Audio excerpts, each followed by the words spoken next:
Your friend wants a discount, your family member wants a discount. In this video, I'm going to show you exactly the steps that you need to take to make sure you take care of them, but you also take care of you. If you watch it through the whole thing, I'm going to go through so many topics that's really going to make sure that we cover this topic once and for all, and you're going to know how to take care of this throughout your whole career. So number one, we're going to talk about the difference between using somebody and utilizing somebody. We're going to talk about how your friends and family can pay you back by being supportive. We're going to teach you how you can ask for something so you can also win back. So it's a two-way street. I'm going to teach you how to set boundaries so that no one ever takes advantage of you and they don't go to a place that makes you feel resentful or uncomfortable. And I'm going to talk about the solution for this. A contract that you need to have to make sure that you're covered, and a contract that is not going to offend anybody in your life that you love and you respect, but it's going to protect you. And that's the whole goal of this channel, is that your auntie is important to me, but you are more important. I want to make sure that you're taken care of. And then finally, I'm going to tell you how much of a discount you should be giving, what's good and what's too much, so that we keep that balance. So let's talk about using versus utilizing. Using somebody has a negative connotation, and I totally understand why. Utilizing has more of a positive connotation. So here is an example of using somebody. Your friend has an Etsy shop, and they're designing, let's say, shirts, and they're buying from vintage stores, and they are putting patches and different textiles on it and selling one-of-a-kind garments. They know you have a camera. They know that you want to be a professional photographer or videographer, so they say, hey, why don't you get some exposure and shoot my whole line for me for free? And then if somebody ever asks, and I'll say, hey, you shot them. That is using, because it's really a one-way street where they're benefiting, but you, there's really nothing in it for you. The difference between using and utilizing is seeing somebody's potential, seeing someone's ambition, and saying, okay, how do I utilize this talent to help me so that I can help them right back? So here's an example of utilizing somebody in the same situation. So they say, hey, I have this new shop that really could use your talent. I love your eye, and I see that you want to get more into fashion photography. Would you be open to collaborating with me? Now, I've always told you guys to be careful about the word collaboration, but in this situation, it's going to be truly what the definition of collaboration is where people win and on from both sides or all sides. So that friend with the Etsy shop that wants to utilize your talent says, I want to do this. I'm going to have a friend come with a camera. So this friend can shoot BTS of you shooting the line, and we can take those images and create Instagram posts for you. We can take video, and we can create reels and TikToks and things for Snap and YouTube Shorts, all of that, while you are photographing my line. And then at the bottom of each photo, what I was thinking was maybe putting photos courtesy of, and then putting your handle for Instagram. The utilizing one, it's a two-way street. This friend has thought of ways that they can benefit, but also has thought of ways that you can benefit. For example, BTS, social media, putting your name on photos. That's the difference between using and utilizing. And you want to make sure that when a friend or a family member asks for video or photo from you, you have to say, okay, is this falling in the category of using or utilizing? So I know that it might be difficult for some people to say, okay, but how do I know if a family member or a friend is using me or utilizing me? Well, one thing is you're going to look at the data. Have they always supported you? Have they always stood up for you? Have they always tried to market you and promote you and just told you that you can do it? You have to look at the data, because if there is no history of them helping you, then there should be no future of you helping them. Obviously, the most ideal situation if a friend or family member wants to support you is, hey, I see that you're a professional photographer now, or I see that you're starting a video business. How can I support you? What is your rate? Because I might have something coming up, or I can at least reach out to my network and see if we could use you somehow. But what's your full rate? Because I want to make sure that I support you in the beginning of your business. That's the most ideal situation, but not always can we get there. So we're going to find ways that you can benefit and also help your community. Here are 3 ways that you can trade discounts for referrals. I think that that's fair. It's not going to cost them to refer you. It's not going to cost you to shoot them. So you're going to trade network or talent for the other person's skill. Number one, you want to ask for referrals just through word of mouth, through social media, by saying, hey, would you shout me out on your stories? Would you do a post about me? Would you tweet about me if you have a large Twitter network? Would you just talk about how great I am and maybe share some of my photos? Not one to quickly get it out in 24 hours, but would you actually do the work and make sure that you take care of me? The second way is something very powerful. It's email intros, putting you on CC, not BCC, but CC. So this is really powerful because it's more of a one-on-one conversation. Now let's just say somebody comes up to you, let's go with the Etsy store example again, and someone has other friends that also have successful Etsy stores and they've been looking to really up their photos.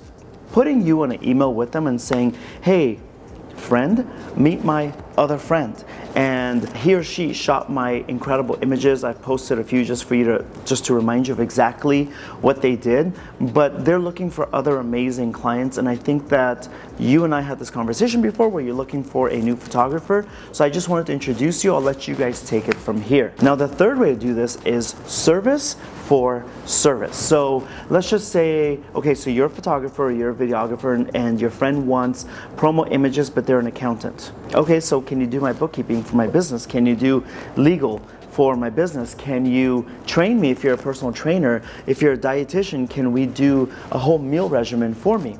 Figure it out. See how they can help you if they can help you. If they cannot help you, then they have to be able to shout you out to a large enough network. But if they have 100 followers on IG, I'm sorry, that doesn't have a lot of street value. So then they're going to have to go for option 2, which is putting you on CC and making sure that they introduce you to the right people. All right, I'm going to keep moving along the studio. The next part though is setting expectations.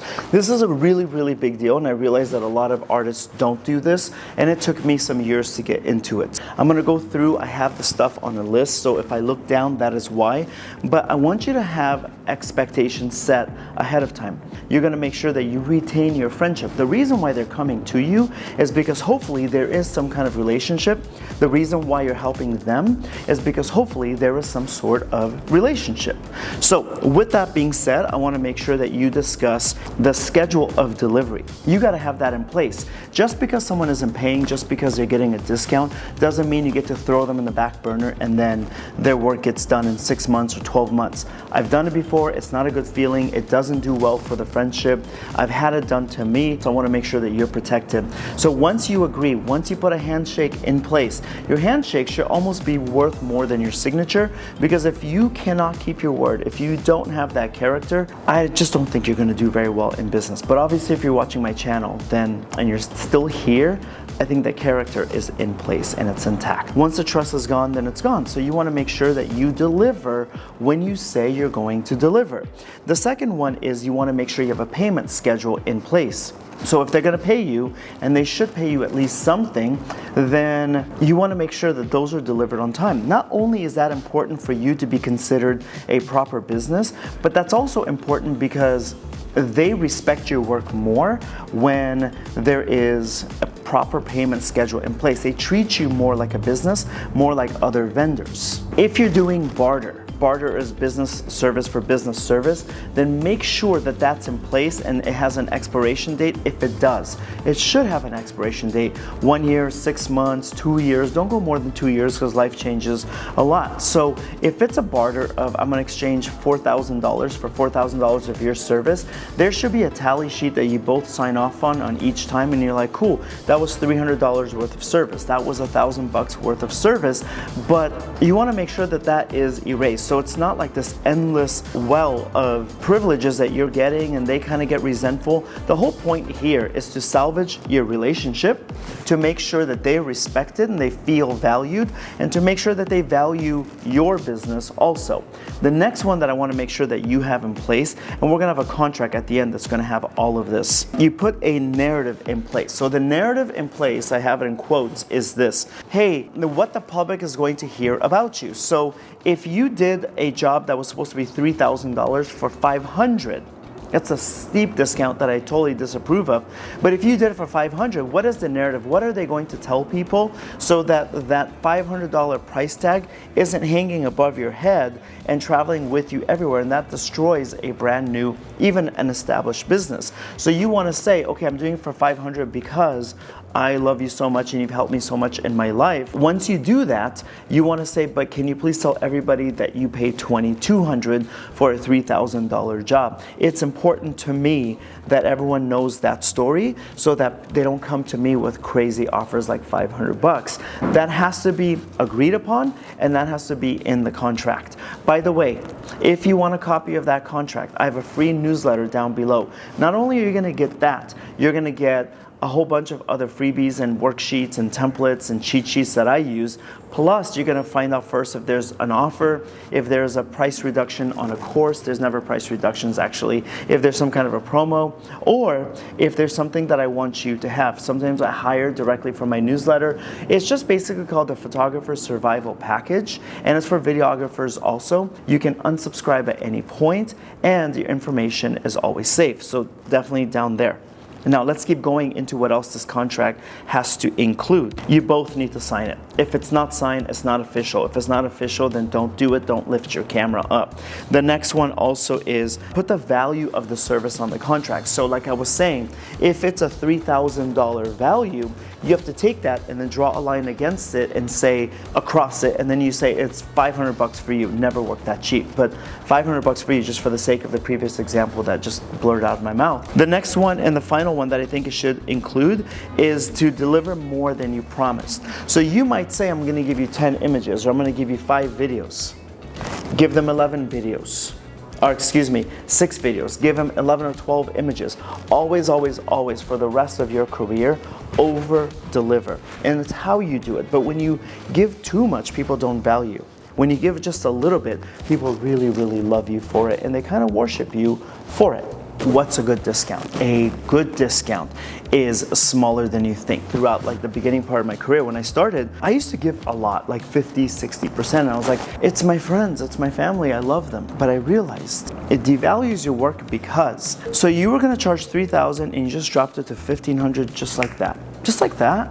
So then you were just gouging. You were just throwing a random number out there hoping that it would stick. And what that does is instead of making them happy, it makes them work against you. And they're like, that sucks. So you're just throwing numbers out there. So I started to give more of a reasonable discount. Now, here's how I would break it down. So the lesser the discount, the more they're gonna respect you. It's crazy. It took me a long time. I'm still processing this of like, wait, what? So here is how I would suggest that you do it. 20% for an acquaintance friend. 20%. That's like, yo, what's up, John? How you doing? How you been? I would say 30% for a good friend. Like, hey, what's up? Like a friend that you talk to regularly, like you comment on each other's social media regularly. You know what's up in their life. You may not see each other as often, but you know what's up with each other's life. So that's like, to me, a good friend. And I think they should get like a 30% discount. Now, 40% for a best friend or a family. The key is that the majority of it should still be money that you're gaining. You shouldn't be giving a bigger discount than the money you're getting. You see what I'm saying? The discount should always be the minority. I would then give a 45% for somebody that is just starting out. They check off a few boxes. They're just starting out. Let's just say in a business, you really, really like them or you love them, and you want to help them out and you believe in their cause. Give them 45%, but still we are not hitting the 50%. Once you hit 50, we start getting into the, whoa, you could just shave off like half, and then over 50, it's game over for you. I do want to say that at the same time, 20% isn't a discount. Like when I go to a store and they're like, oh, these clothes are on sale, it's 20% off. I'm like, okay, that's nothing. Why'd you even waste your time making a sign? So it's gotta be above 20%. And then I want to talk to you about, as I get my bag out, the importance of networks. I'm coming here for a photo shoot. The importance of network is, and in fact, the photo shoot today is, my friend has a charity, or she works with a charity, and I donated a portrait session for somebody. So I've never met her, she's a nice lady, and I'm here and I rented a studio so that I could contribute to her charity, and they raise some money off of like my photography, and then I'm helping them. But when you are working in a network, you grow together. So she has helped me in the past, and I'm going to help her now. If you have somebody asking for a discount, just make sure that they are willing to do the same for you, that they have done the same for you. And if they have, that's amazing. And you want to make sure that you help them out as much as possible. Don't be afraid to move in a network, move in a pack. Don't be afraid to give that same pack your boundaries. So help people if they are willing to help you back. Help people if they are utilizing your talent and they're going to help you back. But if you feel they're using you, nah. Cut the cord. They don't deserve your talents, okay? I will say this, that if you want to learn a lot more from me, this is a video I think that's going to help you a ton. Remember, I have the free photographer survival package down below. Be kind to your friends and family, but also nobody is entitled to your talent. No one is entitled to your gifts. I'll talk to you in the next video. Thank you.